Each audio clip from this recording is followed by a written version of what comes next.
Buen día a todos. Muchísimas gracias por estar con nosotros acá. Es realmente un placer de vuelta a encontrarnos en esta serie de webinars que estamos realizando justamente para hacer más funcionales a las organizaciones y en este caso estamos viendo el tema de reinventando las organizaciones.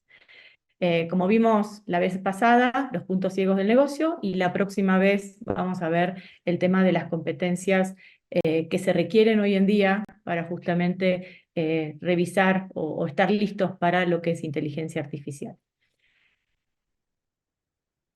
Como siempre, las preguntas les pedimos que las manden a info@b2b-sf.com o en el chat de YouTube y al final de la presentación las vamos a responder con muchísimo gusto. Bueno, ¿quiénes somos los que estamos hoy aquí? Luzma, que por suerte siempre me acompaña.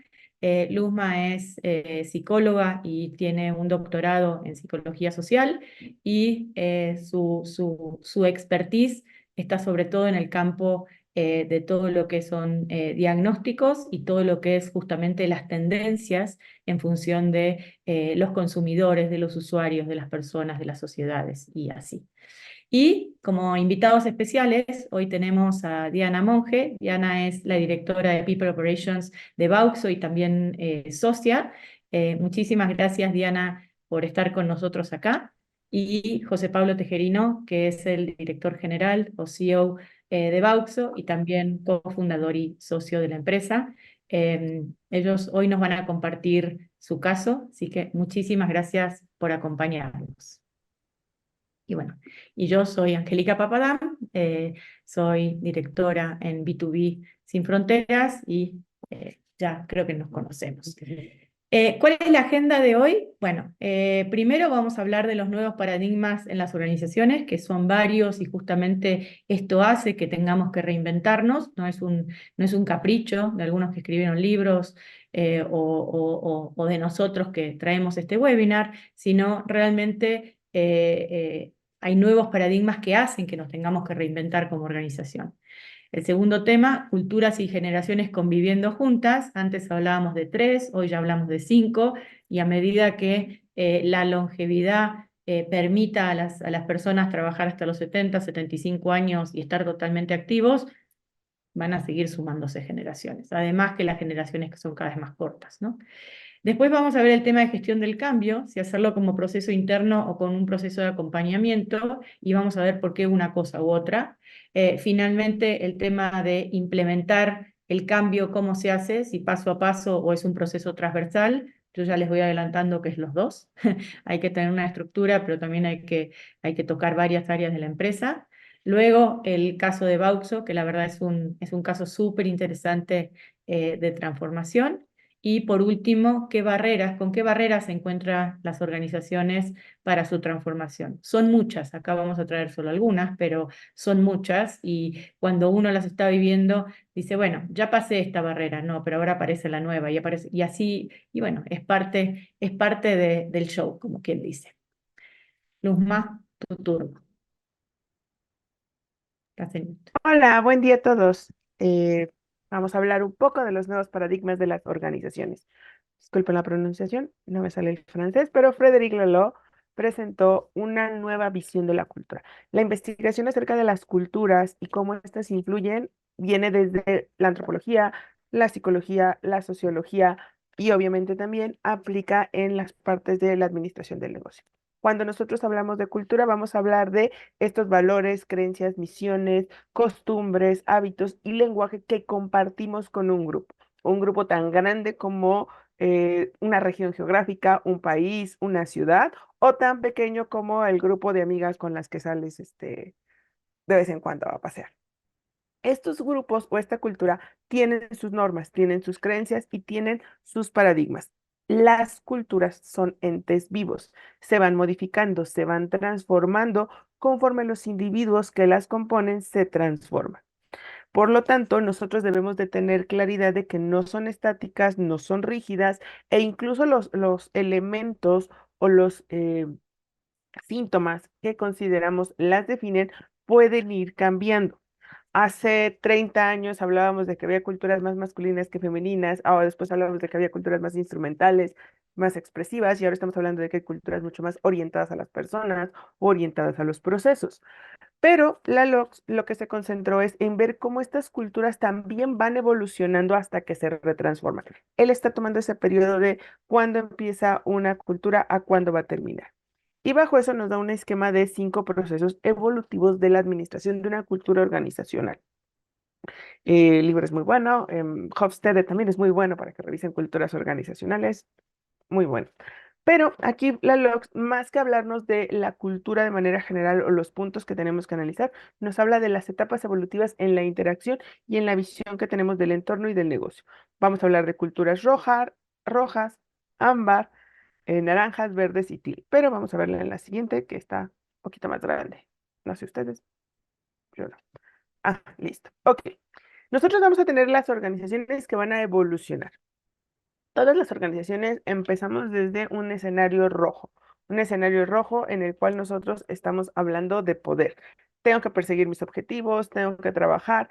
Hablamos de violencia, pero no de violencia en el hecho de agresión, sino de violencia de que haces las cosas tajante rápidamente. Eh, si damos un ejemplo, no es el que va bandeando en el periférico tratando de meter a todos, es el que dice ahorita rápido entra y es mucho más eficiente. Las culturas rojas es donde empiezan a hablar de división del trabajo, de cuáles son los roles, de cómo definimos, y por eso es que el poder está tan presente, porque necesitamos definir las estructuras. Si me quisiera dar un ejemplo, es el primer trabajo en equipo que tuvieron ustedes y donde quisieron ser empáticos y comprensivos en el trabajo y dijeron, sí, tú decides, lo que decidan todos, etcétera, hasta que un día Diana dijo, basta, no estamos avanzando, aquí se hace tal cosa, se diseña tal plan, se hace tal estructura. Eso es una cultura roja. Quienes de ustedes trabajen en startups lo han vivido. Empiezas siendo muy amable en un episodio Zen, todos vamos a colaborar y llega el día donde necesitamos procesos, necesitamos orden, necesitamos estructura y somos una organización roja. Y es correcto porque si bien es padre cuando empiezas y estás en la ideación, llega un momento en el cual necesitamos orden y estructura. Una cultura roja está bien. El problema es cuando la cultura roja extiende su tiempo. Es decir, ya estoy hablando de algunas, una empresa que tiene 150 años en el negocio y sigue siendo roja. ¿Por qué? Porque significa que siguen en estos paradigmas estáticos y probablemente no se están ajustando a las nuevas personas, tendencias, roles, etcétera. Después vamos a tener a las culturas ámbar. Aquí lo que ya estamos estableciendo son jerarquías, cadenas alimenticias sociales en las cuales nosotros sabemos qué cosas van primero y tienen que determinarse muchas veces por las necesidades. La cadena alimenticia más común que vemos en los negocios es ventas gana. Entonces, ventas tiene prioridad en la toma de decisiones, en los presupuestos, esto, aquello, ya. Dependiendo del momento del negocio, quizá eso era correcto, pero si ahora hablamos de empresas tecnológicas, probablemente tecnología gana sus prioridades, sus necesidades, etcétera, etcétera, porque es el nuevo rol. En estas jerarquías organizacionales siempre vamos a tener, y cada organización tiene distintas jerarquías, jerarquías de poder en cuanto a roles, jerarquías de poder en cuanto a la antigüedad, etcétera, etcétera. Aquí el peligro de las organizaciones ámbar es cuando se convierten como en clubs exclusivos, donde depende cuántos años hiciste, cuánto tiempo llevas, cuántos títulos traes en tu portafolio. Es más, te contratan entre más títulos tengas, aunque no hayas tenido experiencia laboral real. O al revés, ¿no? O sea, ¿qué tan mal te ha ido en la vida trabajando como para que estés desarrollando? Las culturas ámbar van a estar estableciendo, nuevamente, está bien, porque estamos desarrollando los procesos, nuestra estructura, nuestro flujo de trabajo y nuestra cadena de valor. Aquí el punto es, ¿en qué momento dejamos de planear, diseñar y trabajar y empezamos a trabajar sobre esto? Aquí llegan las culturas naranjas. Las culturas naranjas son aquellas que se van a enfocar en la competencia, empiezan en el crecimiento, son las empresas que están en un punto de crecimiento. Aquí lo que vamos a estar trabajando es que cada quien tenga autonomía, empezamos a dar empoderamiento, empezamos a hacer que cada uno compita. Aquí el chiste es, que suene divertido, es la sana competencia. Eh, no es lo mismo decir, esta es la meta y todos tenemos que lograr para trabajar en ella, tengan cuchillos y mátense, a ver quién llega primero. es donde no animalizamos los negocios, donde trabajamos enfocados en cuál es nuestro verdadero core, nuestra cadena de valor, nos aseguramos de que estemos teniendo rendimientos e innovaciones descentralizadas. Muchas empresas se atoran aquí. ¿Por qué? Porque aquí ya tienes la estructura, ya encontraste el poder, ya tienes tu negocio, ya tienes tu cadena de valor y cualquier cosa que rompa el equilibrio da miedo. Entonces, la innovación, la disrupción es lo que te va a llevar al siguiente nivel o te va a atorar o incluso te va a regresar. Porque este es un proceso dinámico, no puedes permanecer mucho tiempo en una, te vas regresando, entonces vas involucionando a ello.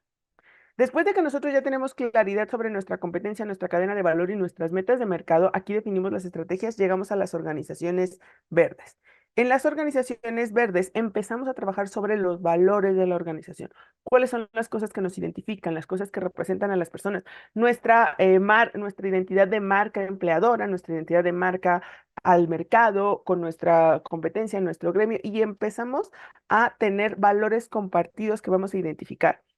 Una empresa que me gusta mucho es, por ejemplo, Ben Jerry's. Ben Jerry's, pese a que ya es parte de una empresa corporativa, sigue manteniendo mucho esta política de capitalismo social, le dicen, no me acuerdo, pero sigue teniendo muchas de estas rupturas, etcétera, etcétera, que incluso fue uno de los acuerdos de compra más interesantes porque literal en su compra-venta decía, si tú no respetas mis valores, yo te puedo destronar, ¿no? Entonces, esto es muy importante porque las empresas entonces empiezan a establecer su función, su rol. Claro, cada quien decide sus marcas. Hay marcas como Ben Jerry's, que está del lado bonito. Hay otras que se van del lado maligno del universo, pero pues, ahí cada quien decide. Finalmente tenemos las organizaciones TIL. Las organizaciones TIL son aquellas que están dispuestos a morir para evolucionar. Saben cuándo hay momentos del negocio en el cual tenemos que dejar ir algo que ya no está funcionando porque tenemos que evolucionar al siguiente nivel, tenemos que trabajar en la siguiente visión. Es un poco lo que también como líderes en las organizaciones tenemos que hacer. En algún momento dejas de hacer este trabajo que te gustaba, que era lo que eras mejor, porque tienes que prepararte para el siguiente trabajo e incluso tienes que entrenar a tu reemplazo para que haga ese trabajo. Entonces, este paso cuesta mucho trabajo. Como personas, como individuos, requiere mucha madurez, requiere mucho conocimiento de cómo vamos a estar trabajando sobre estos negocios, etcétera, etcétera. Ahora, esto es solamente las primeras dos capítulos del libro de Frederick Laloux, así que tienen que revisarlo. Muy bueno. El que tiene dibujitos es más entretenido. Hay dos versiones, una con dibujitos. A mí me gusta más con dibujitos. Este es uno se aburre. Aquí tenemos un siguiente problema que se une a este, son capas. El siguiente punto es la diversidad. Cuando la gente sigue hablando de que el mundo no debería de ser tan globalizado, ya es tan tarde, la globalización ya existe, ya somos un mundo conectado, ya ni siquiera necesariamente tienes que viajar para estar del otro lado o trabajando en otros escenarios, trabajas remotamente con otros países, etcétera, etcétera. Ahora, el punto es que todos siempre hemos sido diversos, solamente que nuestra diversidad era más sutil, no la visualizábamos. Y en particular en la TAM tenemos, no vamos a entrar a discusiones muy profundas, pero tenemos la parte del mestizaje. Y el mestizaje hace que creamos que somos pares, que somos iguales, porque todos somos mestizos, pero la realidad es que no somos iguales. Somos muy diferentes, complementamos valores, complementamos ideas, incluso hasta de regiones. A mí me divierte mucho cuando veo cómo una misma país somos tan distintos. La gente que vive en la zona norte del Bajío de este país, de México, va a encontrar que ustedes son personas que cierran las puertas, cierran las ventanas, adentro de mi casa, fuera de mi casa. Quienes vengan de zona de costa, cualquier costa casi, casi. A veces ni puertas tienen. Las puertas están abiertas, la gente entra, sale, pasea, etcétera, etcétera. Porque nuevamente son valores compartidos. También hace mucho calor. ¿Cuáles son los aspectos que nosotros siempre vamos a estar viendo en las organizaciones, en el mercado, en nuestros colaboradores? La diversidad cultural, cómo nos vestimos, cómo hablamos, qué preferencias tenemos, qué música tenemos, ¿no? O sea, si le quitáramos los audífonos a todos los colaboradores de la empresa, ¿qué sonaría? O sea, ¿quién de ustedes tiene una empresa donde sonaría lo mismo o al menos en el mismo ritmo? Estaríamos todos dispuestos a decir, sí, que solo Angie ponga música, ¿no? No va a funcionar, ¿no? Tenemos diversidades étnicas, volvemos a esta misma parte del mestizaje, depende de qué mestizaje tenga. Angie tiene un mestizaje alemán, argentino y no recuerdo cuál otro, pero es muy diferente al que yo tengo de México, al que tiene Diana, al que tiene esto. Y estos mestizajes van a irnos cambiando. Nos dan costumbres, nos dan hábitos, nos dan, no sé ustedes, pero yo en Año Nuevo limpio, o sea, trabajo, porque uno no puede empezar el año sin trabajar. Y eso es raro para los que no comparten esas premisas culturales, ¿no? También tenemos diversidades sexuales, vamos a quedarnos en simplemente el hecho de eres hombre y eres mujer, y tenemos formas distintas de asimilar las cosas, distintas de visualizar, y nos han enseñado distinto a cómo comportarnos. Formas de hablar, la lingüística. Yo soy una firme creyente de que el lenguaje evoluciona, y una de las maneras en las que podemos saber cuando nuestro capacidad de evolucionar, de transformarnos, se está limitando, es cuando nos empezamos a quejar de los cambios del lenguaje. No significa que los adoptemos, pero simplemente existen. Y el lenguaje es un ente vivo y va cambiando y va diciéndose nuevas cosas y van trabajándose nuevas palabras. Y el que se transforme no lo hace más o menos educado, no lo hace más o menos correcto, simplemente está evolucionando. Las diversidades religiosas con todas sus connotaciones, con todas sus costumbres, con todas sus ideas, gastronómica, no sé, pero creo que nadie en su oficina deja que alguien caliente pescado en el micro porque por favor, este, pero pues, si Diana se compró la loncherita esta que te lo calienta, puedes calentártelo en tu lugar. Cada quien decide si solo comer pescado. Pero todas estas cosas, vean cómo cada una de ellas puede generar roces, conflictos, diferencias entre cómo hacemos. Es más, hay veces que, no sé ustedes, yo sí soy del que, oye, eso se ve bueno, ¿me dejas probar? Y probar la comida de otros, aunque sea parecido, la misma cultura, esto, aquello y ya, es interesante, porque igual y Diana le pone pimienta distinta, o le pone menos, o le pone mostaza, etcétera, etcétera, y lo van a cambiar. E incluso las expresiones artísticas, nuevamente hablamos de la música, cómo te vistes, cómo trabajas, etcétera, etcétera. Viene luego la siguiente capa que les está dando complejidad a muchos y tiene más de 10 años que dijimos que esto iba a ser un problema y tiene razón Angélica. Las culturas cada día duran menos y duran menos porque los grupos generacionales se definen por los cambios. Los cambios que hemos tenido en los últimos 40, digamos 50 años, si queremos irnos más allá en los años 70, han sido exponenciales, han sido radicales.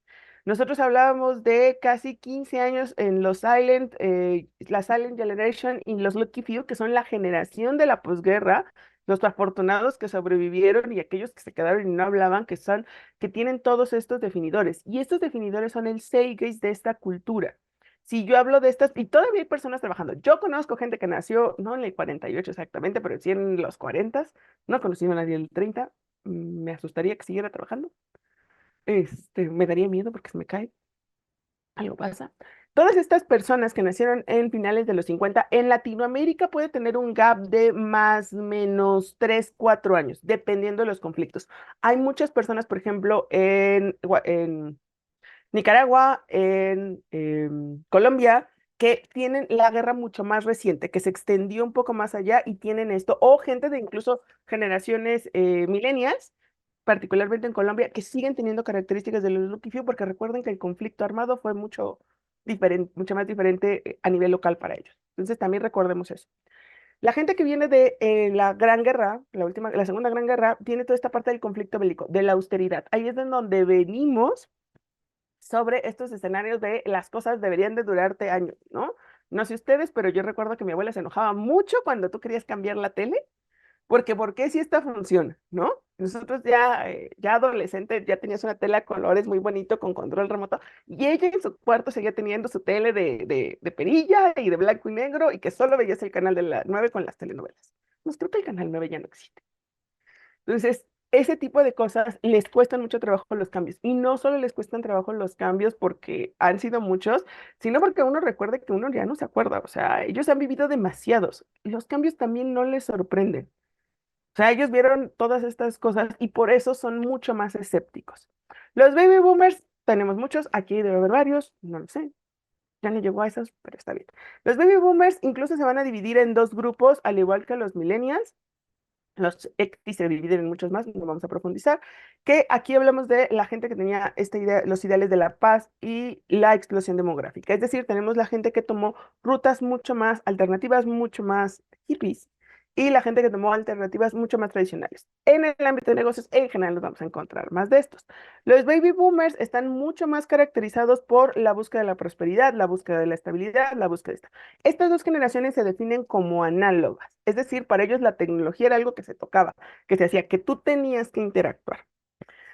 Aquí donde es donde empiezan los inmigrantes digitales. La generación X surgió a principios de los 70, terminó en los 80. Las crisis económicas, las crisis sociales, los atentados, el inicio de muchísimos cambios. Recuerden que toda la década de los 80, 90, que fue cuando ellos crecieron, es donde teníamos los inicios del terrorismo con los grupos bélicos y guerras de guerrillas. Tuvimos, bueno, ustedes se acuerdan mejor que yo de muchas cosas. Empiezan los cambios sociodemográficos. Son hijos de las primeras familias divorciadas, son hijos de las primeras mujeres que salieron a trabajar. Entonces, esta obsesión por el éxito es muy clara y también son muy estructurados.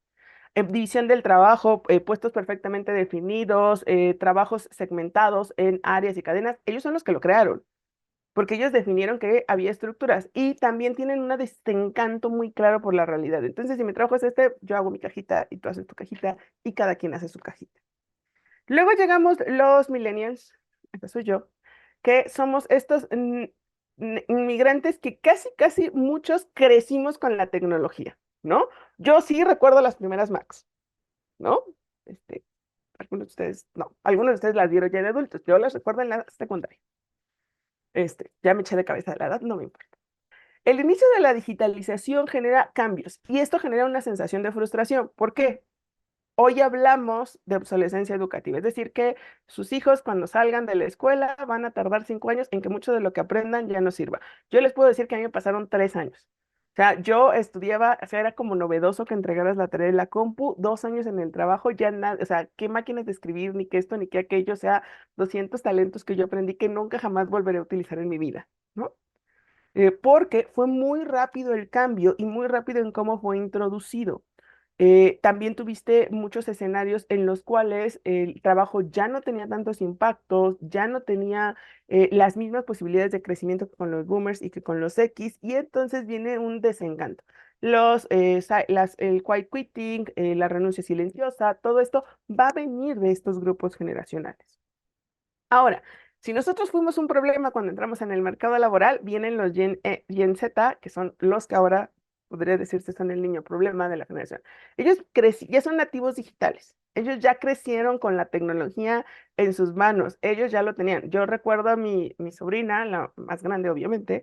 No me acuerdo en qué año nació, pero sí está, sé que está ahí, ¿no?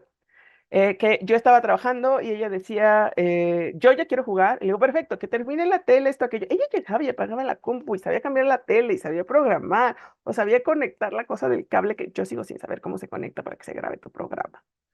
Son mucho más claros de redes sociales, de la expansión masiva, tienden a ser mucho menos privados con su información y no porque no lo vean como privado, sino porque ven que es parte de lo que quieren comunicar y tienen grupos más grandes para comunicar.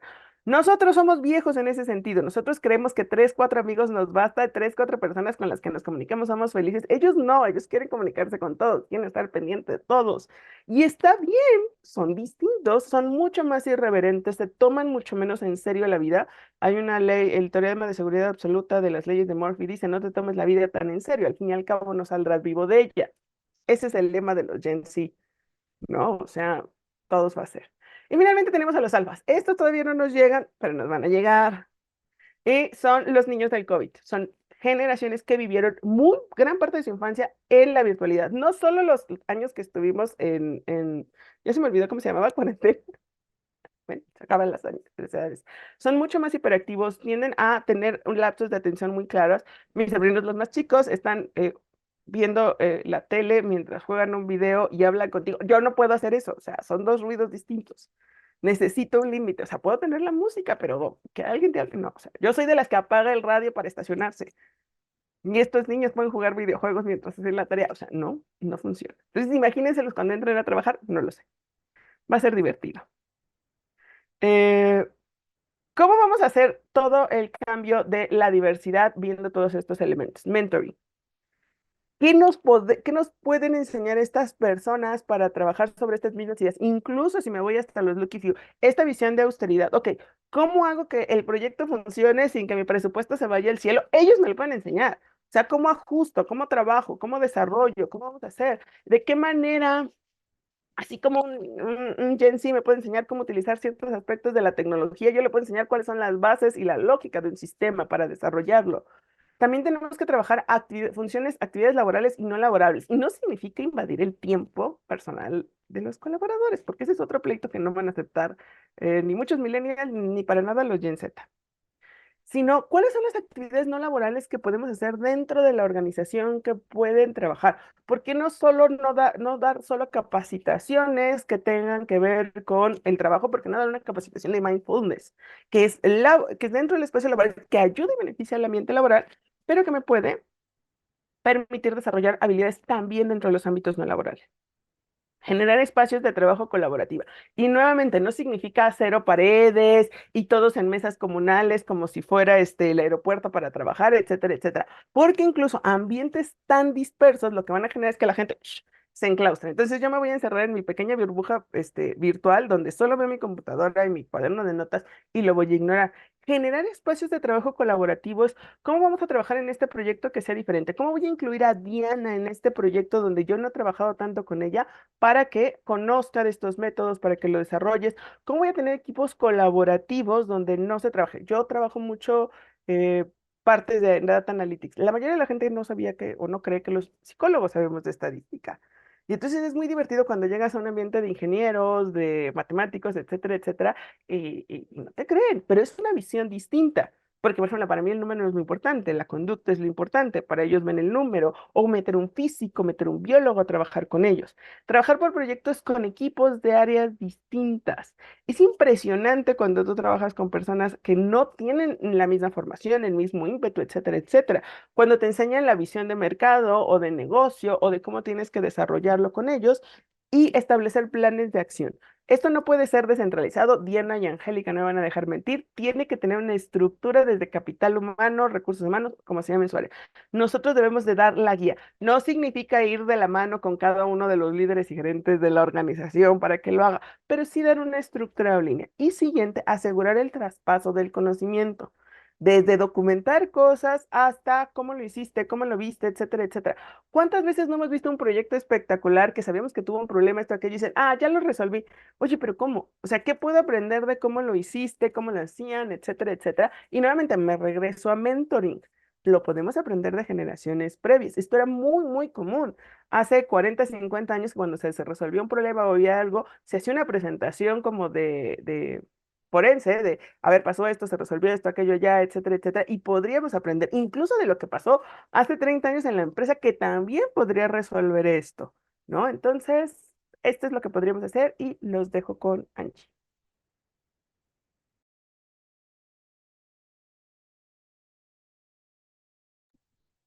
Voy para atrás. Quiero ir para atrás. Muchísimas gracias, Luz. Básicamente, como verán, cada vez el mundo se vuelve más complejo y las organizaciones tienen que evolucionar. Y como parte de esta evolución, justamente, la definición de la gestión del cambio o acompañamiento, ¿no? ¿Qué significa un proceso de cambio? Justamente implica trabajar con y para las personas en esta asimilación del cambio, y los pasos son planificar, implementar y mantener ese cambio. Hay varias teorías, hay varios modelos de gestión del cambio, pero todos dicen lo mismo, ¿no? Hay un momento de crisis en los que me doy cuenta que tengo que cambiar, y ahí estoy planificando qué debo cambiar. Luego todo el proceso de implementación, que es elegir el equipo, el equipo de cambio, comunicar, definir un equipo de agentes de cambio, todo el plan de trabajo para justamente implementar el cambio, toda la capacitación nueva que se requiere, el seguimiento justamente a este proceso de cambio. ¿Y qué hago para mantener el cambio? Porque una vez que yo amplié mi zona de confort, parecería, digamos, muchos dicen salir de la zona de confort, a mí me gusta la palabra ampliar de la zona de confort, parecería que ya no nos volvemos atrás. Y sin embargo, el ser humano se vuelve atrás a su zona más conocida, a su zona más cómoda, a su zona donde se siente más seguro. Entonces, todos los procesos de cambio tienen que tener por lo menos esos 3 pasos. Y la otra discusión de un proceso de cambio es, ¿lo hacemos paso a paso o lo hacemos como un proceso transversal? Y la respuesta es los dos, ¿no? O sea, tengo que hacer un paso a paso de entender dónde estoy, definir la nueva estrategia, definir los objetivos críticos, la estrategia de comunicación, porque no va a suceder ningún cambio si simplemente el director general dice hay que hacer. Tiene que haber una estrategia de comunicación donde todo el tiempo estoy comunicando qué es lo que hicimos, dónde estamos hoy y qué vamos a hacer. Y esa tiene que tener una frecuencia mensual, bimensual, depende del tipo de cambios, pero tiene que suceder. Muchos casos de fracasos de estrategias de cambio tienen que ver con que si están viviendo el cambio, ¿por qué tenemos que comunicar si lo están viviendo? Y justamente porque nosotros como seres humanos necesitamos esa estructura. ¿Dónde estoy parado en este proceso de cambio? La planificación detallada, ¿hasta dónde comparto esa planificación detallada a todos como para confundirlos? ¿O hago grandes hitos o grandes milestones, como se dice, para realmente compartir dónde estamos? Las metas, ¿no? Las metas es absolutamente clave. El tema de la capacitación con calidad, capacitación muy específica de lo que necesita cada organización. Nosotros hemos hecho, ya perdí la cuenta, pero algo así como 80 procesos de cambio, y ni uno fue igual al otro, ni uno, ¿sí? Porque hay que adaptarlo justamente a cada organización, a la cultura organizacional, hacia dónde quiere ir la organización, las capacidades que tiene, la estructura que tiene, cómo es el equipo de liderazgo, ¿no? Entonces, este tema de la capacitación es absolutamente clave, ¿no? Definir la estructura, porque una vez que hago un proceso de cambio, seguramente tengo que, digamos, reestructurar mi organización. Tengo que evaluar y medir los cambios, no solo evaluar y medir el negocio, ¿sí? Y finalmente replantear los ajustes que haya que hacer. Esta es la secuencial. Pero justamente necesito tener estos procesos transversales, integrar este proceso de cambio a las operaciones diarias. Al final tenemos que seguir operando, si no facturamos, no podemos hacer el proceso de transformación. Los equipos multidisciplinarios, los equipos transversales de proyecto que cruzan distintas áreas para este cambio que quiero implementar. Tener flexibilidad y adaptabilidad, porque yo en el papel puedo planificar muchísimas cosas, pero la realidad, cuando voy a implementar, me encuentro con un equipo abrumado, me encuentro con un equipo frisado porque dice que no tiene las herramientas o no tiene las capacidades, me encuentro con alguien que le encantó el proceso de cambio y se olvidó de la operación. Entonces, tengo que tener esta flexibilidad y esta adaptabilidad. La participación de todos. ¿Cómo soy yo o cómo me siento yo parte de este proceso de cambio si no me están considerando? Yo siempre les digo a las organizaciones, tienen un montón de proyectos que hacer, tienen un montón de cosas que hacer en proceso de cambio. Involucren a la gente en esos proyectos de cambio, háganlos parte de, no lo dejen nada más que en la capa de acá arriba. Y bueno, y el cambio tiene que ser continuo y evolutivo y tengo que permitir la prueba y error. Me equivoqué, aprendo de lo que me equivoqué y sigo para adelante. Y esto es muy, muy importante. No va a salir todo perfecto y bien a la primera en un proceso de cambio. Insisto, hemos hecho como 80 desde el punto de vista de la consultoría. En mi caso, yo hice varias adquisiciones, justamente Luz hablaba de Ben & Jerry's y a mí me tocó, en el mismo momento que trabajando en Unilever, cuando adquirió Ben & Jerry's, a mí me tocó adquirir Calvet. Estábamos compitiendo por los recursos que se llevaba Ben & Jerry's para el proceso de adquisición y los que se llevaba Calvet. Calvet es una marca europea de aderezos. Y eso sucede en las organizaciones. Era el momento de Unilever de comprar las dos, en realidad compró 4, otras 2 más, así que la competencia de recursos fue muy interesante en esa época. Estamos remontándonos al 2002. Eh, el otro dilema, ¿lo hacemos internamente o buscamos un acompañamiento? El proceso interno permite tener el conocimiento interno, el mayor control y la responsabilidad interna, el desarrollo de capacidades internas, que esto no está peleado con el de acompañamiento para nada, y los costos en general son más bajos. La duda del proceso interno es si tenemos todas las capacidades para hacerlo, si tenemos el tiempo para dedicarlo, si realmente tenemos los conocimientos de cómo hacer el proceso de cambio. Y esto justamente, estos costos potencialmente más bajos se pueden volver más altos por la pérdida de tiempo que necesito, digamos, dedicarle a este proyecto, pero sobre todo la pérdida de tiempo en el mercado. En el momento que definí este proceso de cambio, es el momento actual del mercado. Si me dilato mucho en hacer la transformación, puedo estar perdiendo esta oportunidad de mercado, entonces algo que resultó barato al final resultó caro.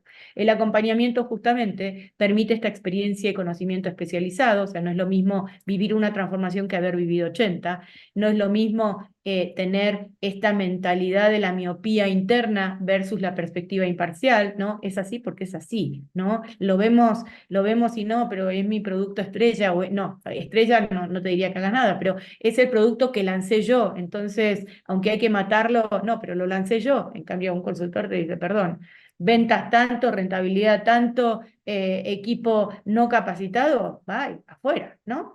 Mayor enfoque y dedicación. O sea, cuando la operación sigue, justamente los consultores externos tienen mayor enfoque y dedicación, tienen esta flexibilidad y adaptabilidad a las situaciones que suceden y flexibilidad y adaptabilidad a conjuntar el tema externo e interno. Entonces, definitivamente, definir por interno o por un proceso externo o uno combinado, que para mí es lo mejor, depende de la capacidad interna que tenga la organización, el tiempo que tenemos para implementar, la complejidad del cambio que queremos llevar a cabo y la experiencia requerida. Se requiere experiencia en procesos de transformación. No es algo que uno adquiere así porque un libro le dijo el paso a paso, ¿no? Kotter nos dice 8 pasos, pero no nos explica que en el paso 6 nos podemos tardar 2 años, ¿no?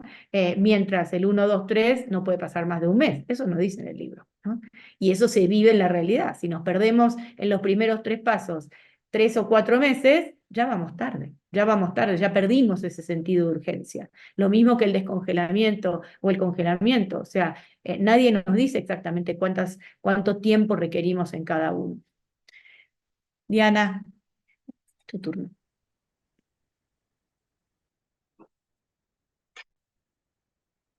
Hola, buenos días a todos. Más bien, muchas gracias por tenernos aquí, Angie. Voy a darle la palabra a José Pablo para que dé una breve presentación de Bauxo, para que sepan un poquito de qué va nuestra organización.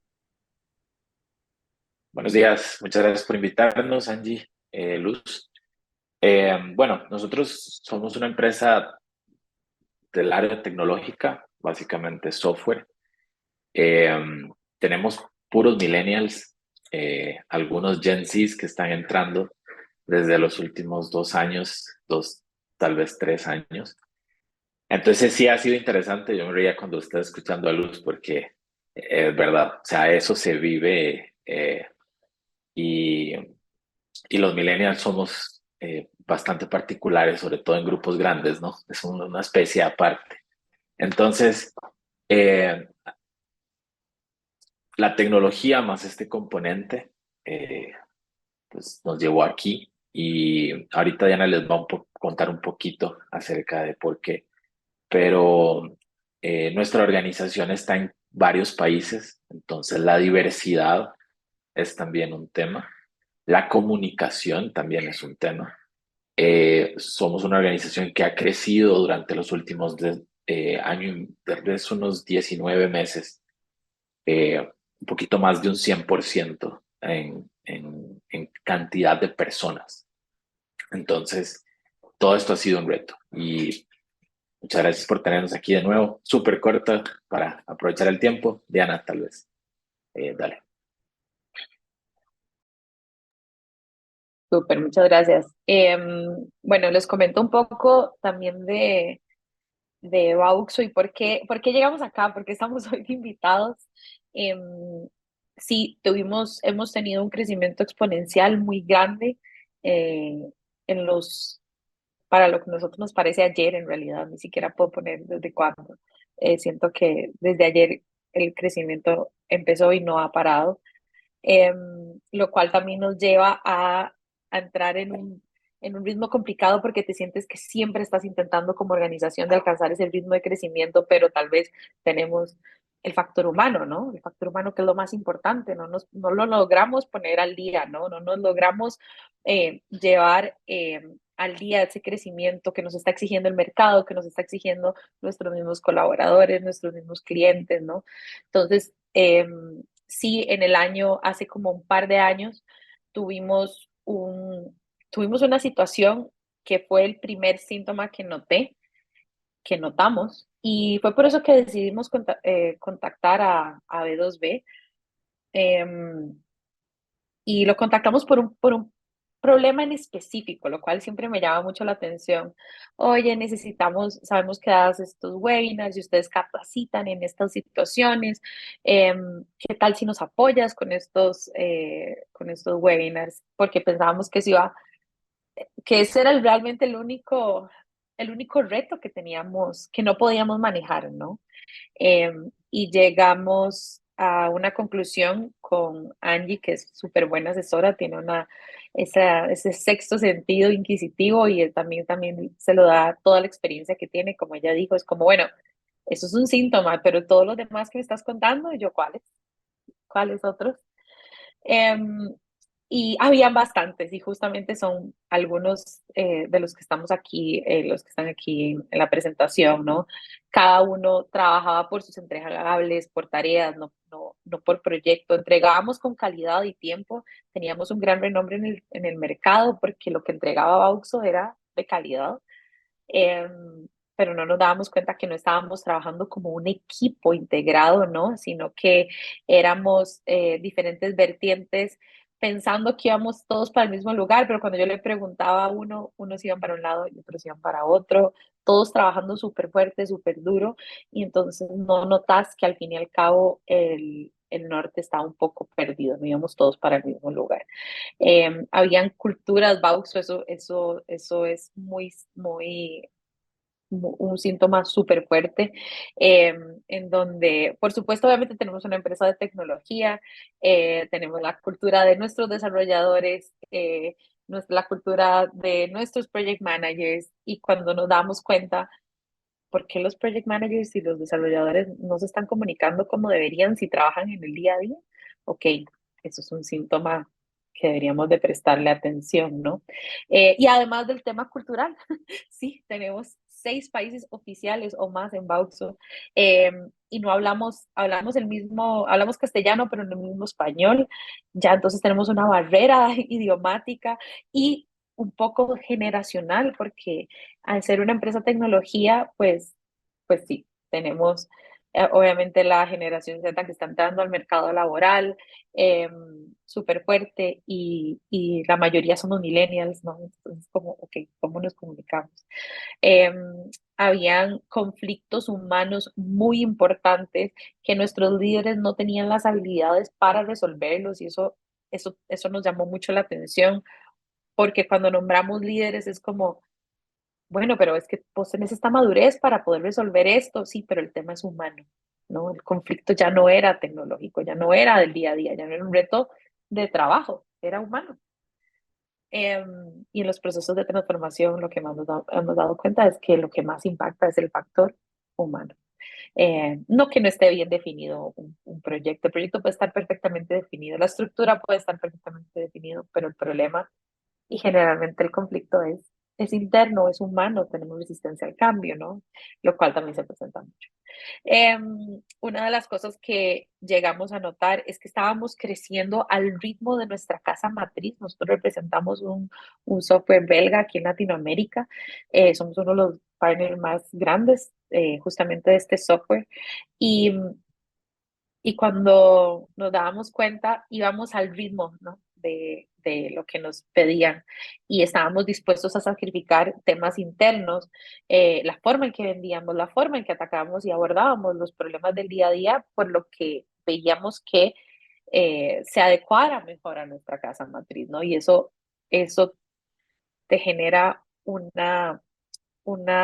conflicto interno, ¿no? Porque estás siendo dictaminado por un agente externo, que tampoco viene a resolverte los problemas, entonces es complicado, ¿no? Sabíamos que teníamos que innovar fuera del negocio, pero el pensar en cómo, dónde y sacar el tiempo, creo que ha sido uno de los retos más grandes.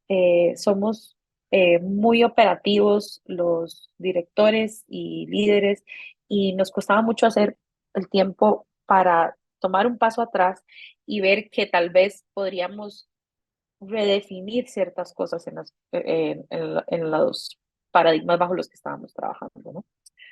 Y pues bueno, ahí fue cuando Angie y su equipo entran y nos ofrecen esto, que es para mí una de las mejores cosas que pudimos haber hecho en ese momento donde estábamos súper operativos y eh, Angie nos dice, bueno, ustedes me contactaron para estos cursos, pero ¿qué tal si tienen otras áreas de mejora?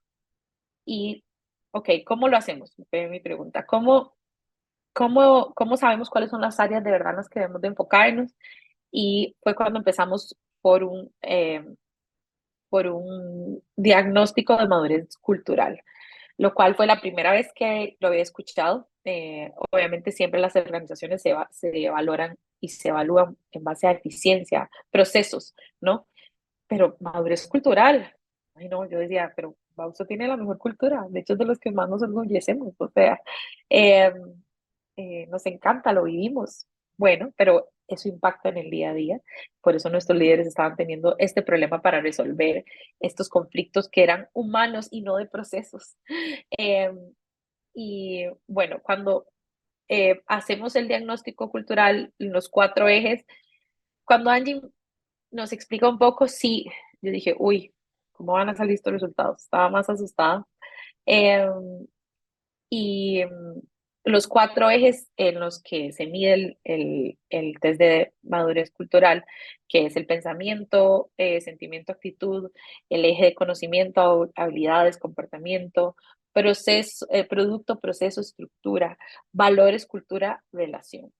Entonces, de una vez saltó nuestro mayor punto de mejora, que es producto, proceso y estructura, lo cual fue lo que más nos llamó la atención porque nuestros procesos de cierta forma los sentíamos muy definidos, muy establecidos, pero este test se le hace directamente a nuestra gente y cuando le preguntas sobre cosas tan específicas te das cuenta que no. Te das cuenta que hay muchas áreas de oportunidad. El pensamiento, sentimiento, actitud, que fue el tema de la motivación interna, eh, por lo menos nos salía un poquito, fue la nota más alta que tuvimos y fue una de las cosas que yo dije, bueno, si tenemos esto, podemos mejorar lo demás, ¿no? Porque quiere decir que tenemos una moral alta, tenemos una capacidad y todavía tenemos muchísimo que hacer porque aquí la gente cree en este proyecto, que es lo más importante, ¿no? Lo peor es cuando tenemos gente que ya se limpió y piensa que esto ya no va a poder seguir adelante, pero ese no era nuestro caso. Entonces, ok, vamos a trabajar específicamente esto. Angie, si pasas la otra diapositiva justamente para hablar un poquito más de los resultados. Eh, el, el eje que uno de nuestras notas más bajas fue la estructura de la organización. Y lo hablaba Luz hace un momento. ¿Cómo necesitas esa estructura? Necesitas que esté definida, necesitas saber la gente cómo están sus procesos, el flujo de la información, la comunicación, ¿no? Entonces, esos eran nuestros puntos más eh, sensibles y en los que teníamos que enfocarnos para trabajar. Una de las cosas más importantes eh,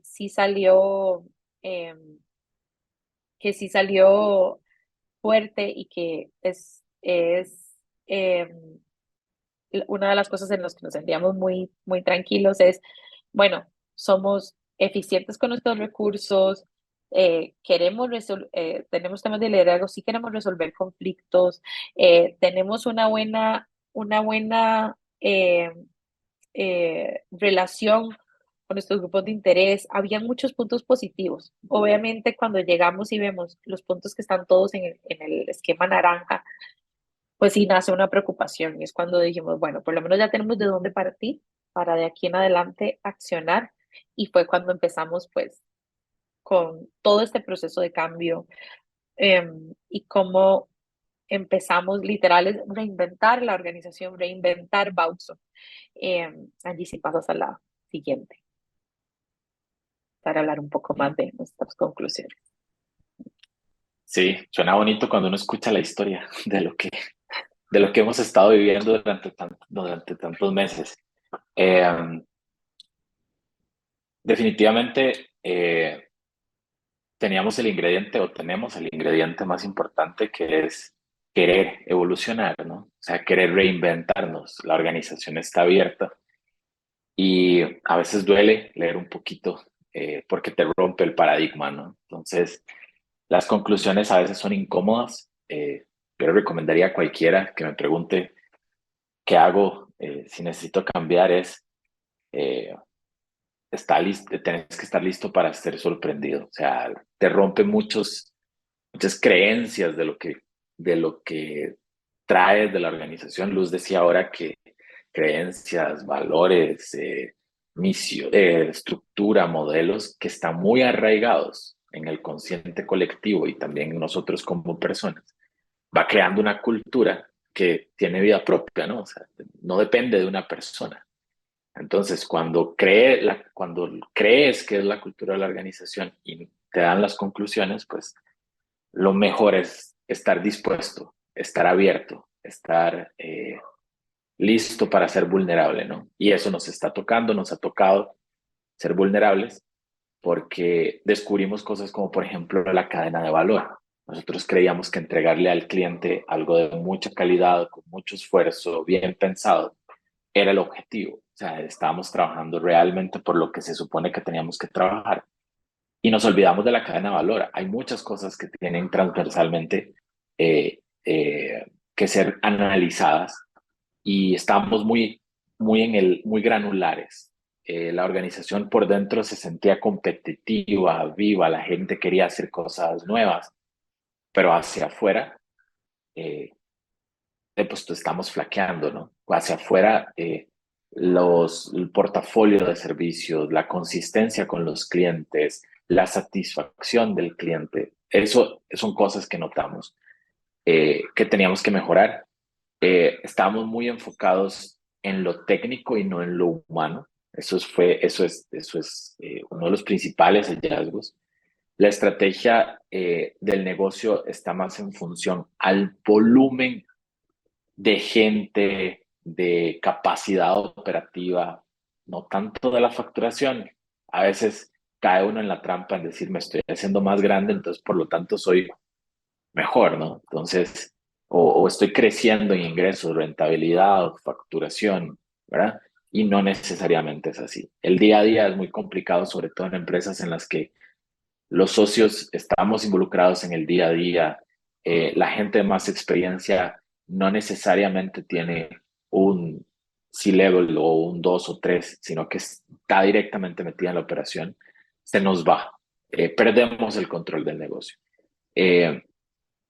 Estábamos usando ineficientemente algunos recursos, lo que nos genera mucho retrabajo, sobre todo porque al no tener clara la cadena de valor, no podemos enfocarnos realmente en optimizar lo que genera valor hacia afuera, ¿no?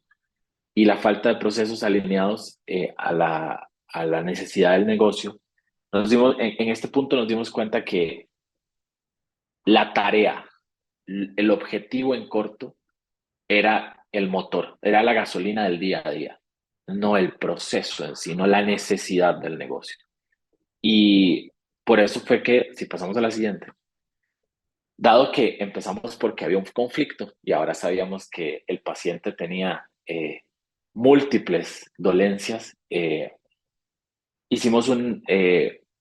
nos planteó un proyecto para poder redefinir o reinventar, transformar la organización. Sabíamos que en temas de visión, como objetivos, métricas, estábamos flaqueando, estábamos en cultura, la estructura estaba o está, pero estamos en proceso, trabajar, necesitaba mucho trabajo y la identidad estaba ahí, el propósito estaba más o menos claro, pero donde armas todo esto, pues la estrategia no está clara, ¿no? Entonces vamos a empezar desde la base. Yo estudié negocios y economía y aquello que nos contaban en la universidad, en la maestría, que la misión y la visión de las empresas. Olvídense, es lo más importante, es el paso uno que hay que dar. Después de que tienes el contexto, es el paso uno. Te cambia la organización por completo. Eh, a veces uno lee las visiones y las misiones de las empresas por fuera eh, y uno dice, wow, que el de mercadeo se lució. En nuestro caso fue, puedo decir, una de las experiencias más enriquecedoras profesionalmente y personalmente. Un grupo de gente inteligente, éramos 9, 10 personas que amamos el proyecto, que tenemos intereses económicos y personales en el proyecto. Llegar a una misión, una visión que plasma tan bien lo que hacemos. No se las contamos ahorita porque no hemos hecho la campaña de divulgación externa, estamos preparando eso, pero eso también nos llevó a construir, ya que sabemos para dónde vamos y a qué nos debemos, cuál va a ser nuestro legado para la sociedad en general, para nuestras comunidades, para el país, para los países y la región, definir objetivos, cómo vamos para allá, o sea, qué nos va a hacer llegar hasta allá. Los objetivos estratégicos definitivamente suenan muy académicos o a veces los tenemos a 50,000 pies de altura, a veces los tenemos muy en el corto plazo. Hay que calibrar muy bien este tema estratégico para que tenga sentido, para que empuje la organización en un mediano plazo y mantenga la motivación y el foco por sobre la cadena de valor. Nuestros grupos de interés es un ejercicio que no hacemos, creo que hay que hacerlo todos los años, una evaluación de cómo estamos con nuestros grupos de interés, cómo estamos con nuestros clientes, cómo estamos con la sociedad en general, cómo estamos en temas de responsabilidad social, cómo estamos con nuestra gente, que es el corazón de esta organización, qué vamos a proponer hacia nuestros grupos de interés, cómo vamos a responder a sus necesidades y qué necesitan, ¿verdad? Porque a veces creemos saberlo todo, pero también hay que analizarlo desde su punto de vista. Y eso nos hizo pues de tener ya los ejes o los pilares estratégicos con actividades que nos van a permitir proyectarnos. Este ejercicio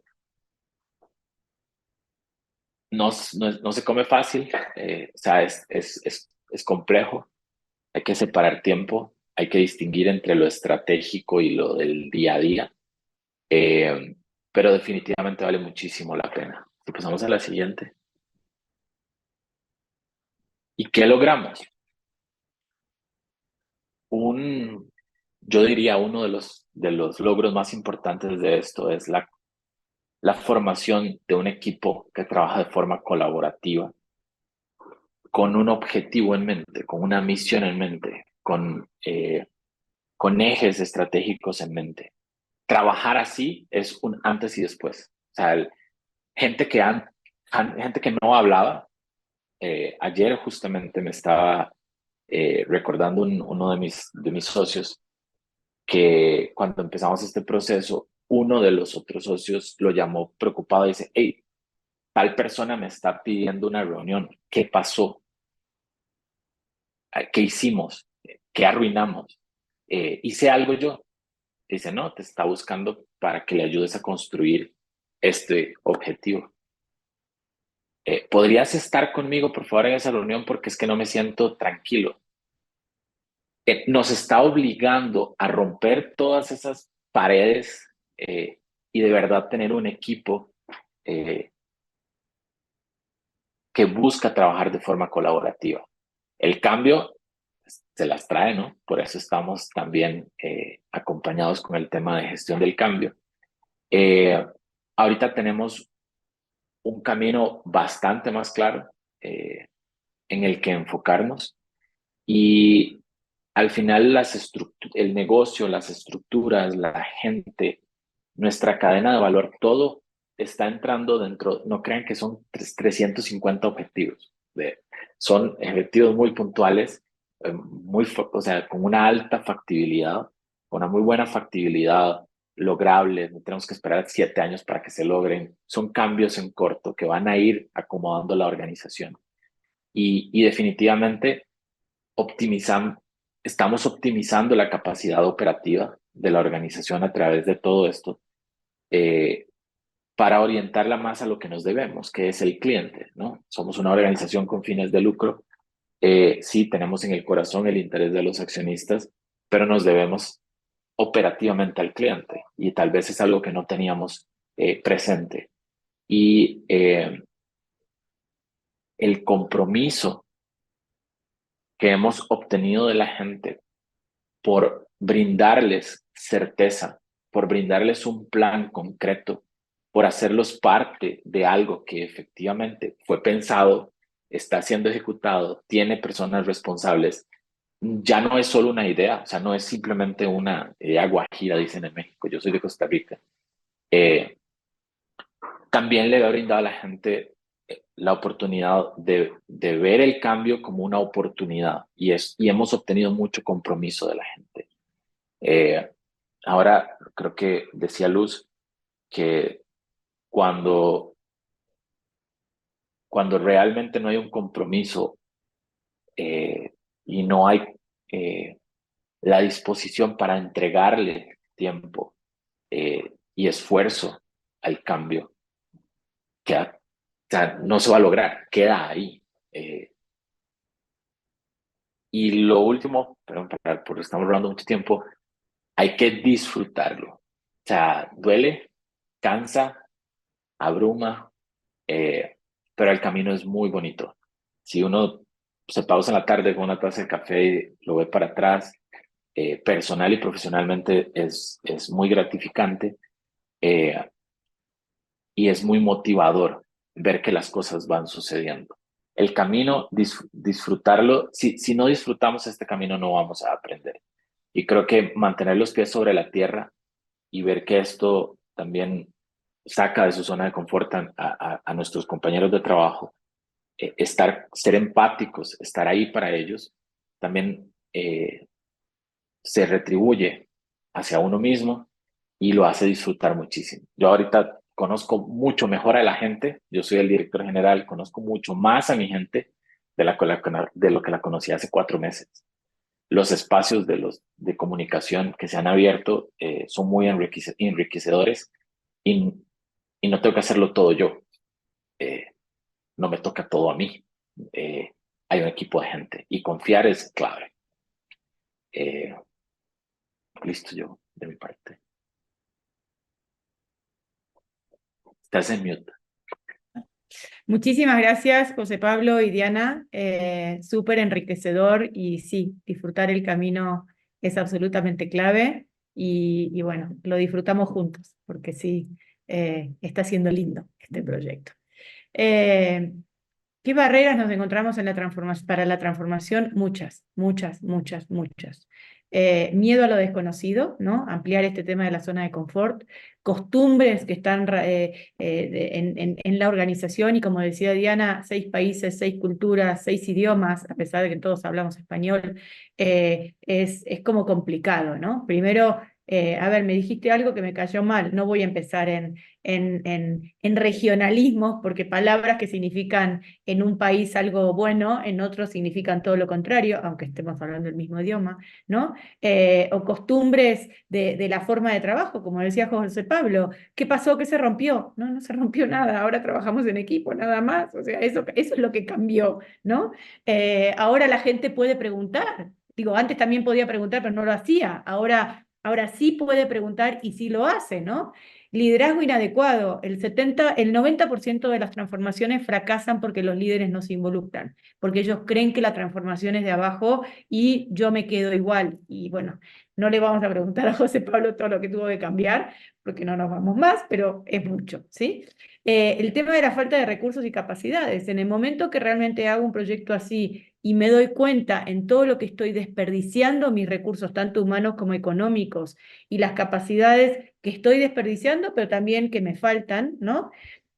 Incomprensión de la cultura, o la cultura inapropiada para hacer el proceso de cambio. Como bien decía Diana, lo bueno es el valor cultura fue el bueno, y entonces podíamos ocuparnos más de lo operativo, estratégico operativo, y no tanto de la cultura. Al final en el camino nos dimos cuenta que tenemos que hacer ajustes en la cultura, pero no eran tan graves, ¿no? El agotamiento de la gente, de vuelta, tenemos que hacer un proyecto que sea adecuado a la organización que estamos buscando, pero con tiempos realistas. No podemos hacer un proyecto, y sí me lo han planteado varias veces en todos estos proyectos que trabajamos, lo quiero en 4 meses. Olvídalo, en 4 meses vas a empezar a darte cuenta de todo lo que cambiaste y de todo lo bien que vas, pero la implementación final no va a ser en 4 meses. 9 meses es lo mínimo que realistamente ha sucedido. Un solo proyecto se hizo en 4 meses, pero eran 34 personas.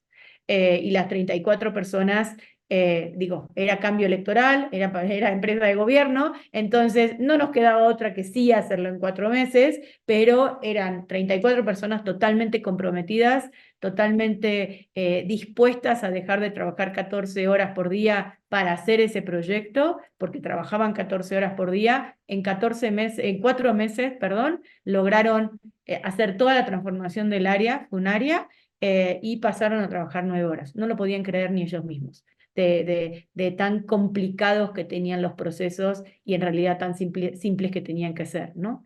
La falta de comunicación, yo dije desde el inicio, es clave un proceso de comunicación donde se tiene a la gente informada, enganchada y comprometida con lo que está sucediendo. La imposición, el cambio no funciona por imposición, para nada, olvídenlo. El director general dijo que hay que hacer, no va a suceder. O sea, y si sucede, la gente no está motivacionalmente comprometida, y por otro lado empezamos con la renuncia silenciosa, ¿no? Expectativas poco realistas, insisto, cuando me dicen 4 meses, para mí es poco realista, con esa excepción que sí lo logramos, y las dificultades tecnológicas, ¿no? O sea, la tecnología está disponible, el problema es las personas para que realmente adopten esa tecnología, ¿no? ¿Cómo superar estas barreras? Primero, cambiar los esquemas. Pasar del micromanagement a realmente tener una visión mucho más amplia del negocio, pasar de ser hacedores a ser pensadores. No me voy a adelantar, como dijo José Pablo, pero después de debatir el tema de la visión y de repente una persona nos miró, se paró en el frente y dijo, para mí es esto. Todos nos quedamos, wow. Claro, pero hubo todo un trabajo antes. O sea, esa persona lo pudo verbalizar, y en otros contextos probablemente esa persona no hubiera tenido voz y voto para verbalizarlo, ¿sí? Pero hubo un trabajo de dejemos de hacer y pongámonos a pensar, ¿no? Esta flexibilidad, esta agilidad es clave, y no me refiero a los equipos Scrum, me refiero a la agilidad del mindset, ¿sí? ¿A qué estamos dispuestos a renunciar? En todo proceso de cambio hay trade-offs. En todo proceso de cambio hay que dejar de hacer cosas, ¿sí? Identificar a los agentes de cambio a lo largo de la organización es absolutamente clave. ¿Por qué es absolutamente clave? Porque son los que nos van a ayudar en todas las áreas, en todos los niveles, a hacer este proceso de cambio. Y estos agentes de cambio tienen que ser, uno, identificados, y dos, empoderados. ¿Y cómo empoderados? A través de una capacitación muy específica, a través de que lleven un proyecto de transformación y que sean responsables de ese proyecto de transformación, y que sean responsables de ayudar a la gente en este proceso de transformación. Alinear la estructura organizacional, lo dijo Luz, lo dijo José Pablo, lo dijo Diana, en el momento que cambiamos, la estructura no puede ser la misma, ¿no? La estructura tiene que estar alineada a la cadena de valor. Una vez que descubrimos nuestros huecos en la cadena de valor, a veces están dados por estructura, a veces están dados por procesos, a veces están dados por competencias, pero tenemos que llenar esos huecos, ¿no?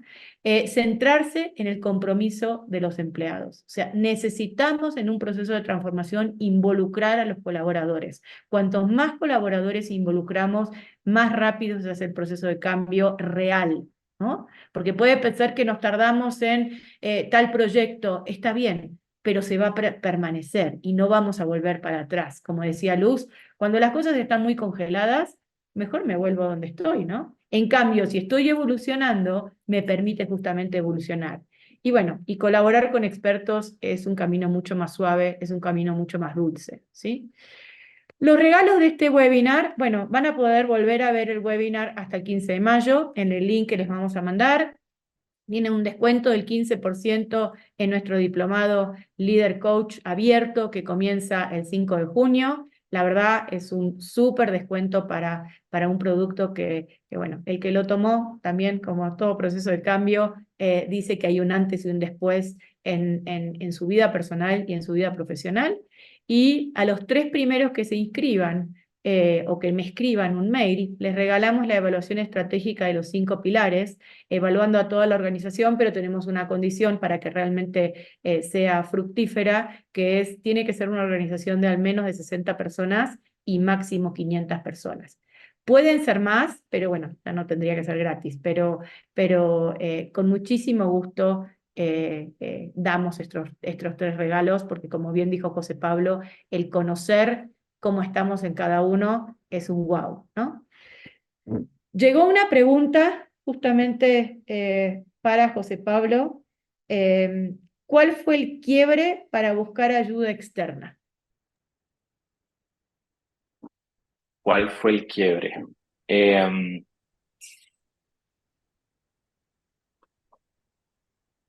mm, yo creo que ver que estábamos perdiendo el tiempo estando en círculos. ¿Qué hacemos? ¿Qué hacemos? ¿Qué hacemos? ¿Qué hacemos? ¿Qué hacemos? Eh, y esa prueba y error generada desde adentro hace que el tiempo pase, pero no ocurra nada. Entonces, yo siempre le recomiendo a todos, tengan gente de confianza que no esté en el negocio. Pueden ser sus amigos de la universidad, de la maestría, otros empresarios. eh, Te abren mucho los ojos y es rodearte de gente de confianza y, y de expertos. Y yo creo que fue en el momento en el cual todas esas personas de confianza me sacaron de mi eh, digamos, visión de cajita, y me dijeron, no, salte, es momento de salirse y buscar ayuda. Eh, sí, creo que fue ese el momento en el cual ya era una voz al unísono. Al que le preguntaba me decía, ve afuera, adentro ya no lo vas a encontrar, vas a seguir en círculos. Y estábamos dando círculos, o sea, estábamos tirando ideas de cómo reinventarnos por diferentes circunstancias. Yo creo que fue ese el momento. Excelente. Y la otra pregunta es, ¿cómo estaba la gente cuando se dio ese quiebre y cómo está ahora? Para Diana.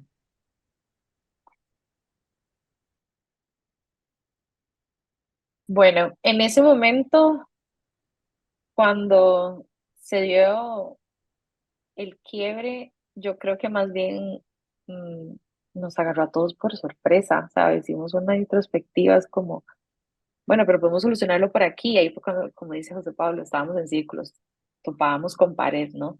Y yo siento que como organización no sabíamos señalar qué era realmente lo que estaba mal, por qué teníamos estos síntomas, ¿no? Porque al fin y al cabo los síntomas son síntomas, pero hay una enfermedad detrás, ¿no? ¿Cuál es la causa? ¿Cuál es la raíz de todo eso? La falta de estructura de procesos, ¿no? Lo que todo conversábamos. Una vez que pudimos ponerle nombre, yo sentí como que hubo un mayor alivio en cuanto, ok, bueno, entonces es por aquí donde tenemos que hacerle. Ahora, ¿cómo estamos?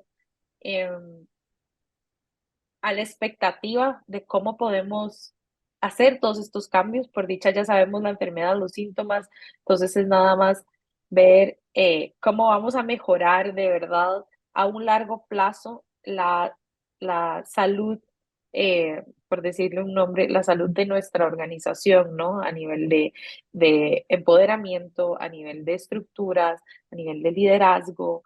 Entonces siento que ahora la organización, mi percepción es esperanzada, muy proactiva. Lo que dije al inicio es siempre hemos tenido siempre he notado que nuestra cultura tiene esa actitud de querer arremangarse las mangas y ponerse a trabajar, y no me equivoqué, porque en el momento en que ya les presentamos nuestro plan y cuáles son los ejes en los que se iban a trabajar, el feedback fue muy positivo. Y no fue un feedback de reclamo, lo cual además fue aún mejor. No es como, no fue legítimo, ¿verdad? Puede pasar, no, a ver, yo ya les había dicho que era por ahí el problema. No, ya en muchas situaciones ya eso quedó atrás. Es, ok, ahora ya, vamos a ver cómo seguimos adelante, ¿no? La actitud, creo, es propositiva, que siempre ha sido así. Lo que pasa es que antes no se sabía por dónde empezar, y eso es muy valioso, ¿no? Contar con la gente con que contamos es clave también. Yo sí creo que tenemos una gran cantidad de talento en nuestras personas, de buena disposición, creen en el proyecto, a pesar de que teníamos todos estos síntomas, y eso habla mucho de la gente, de la organización. Entonces, ahorita más bien lo que siento es que hay una gran disposición para, bueno, este, eh, ¿qué es lo que hay que hacer? ¿No? ¿Dónde puedo apoyar? ¿Dónde puedo reaccionar? Y era algo que esperaba, pero verlo ya reflejado, ya verlo en la realidad, te llena mucho más, ¿no? O sea, te llena de motivación, como líderes, nos hace sentir que de verdad nuestro trabajo, de verdad, eh, en sí como organización va a estar súper eh, respaldado. Muchísimas gracias y sí, se siente esta transformación de la gente. Y bueno, ya llegamos a nuestro final. Queremos agradecer muchísimo esta participación. Y bueno, acá estamos para ayudarlos en lo que necesiten. Y muchísimas gracias, Diana. Muchísimas gracias, José Pablo. Muchísimas gracias, Luzma. Ha sido un placer el día de hoy poder compartir todo esto con ustedes y gracias por compartir su caso. Muchas Muchas gracias. gracias por invitarnos. Buenos días. Buenos días. Hasta luego. Hasta luego.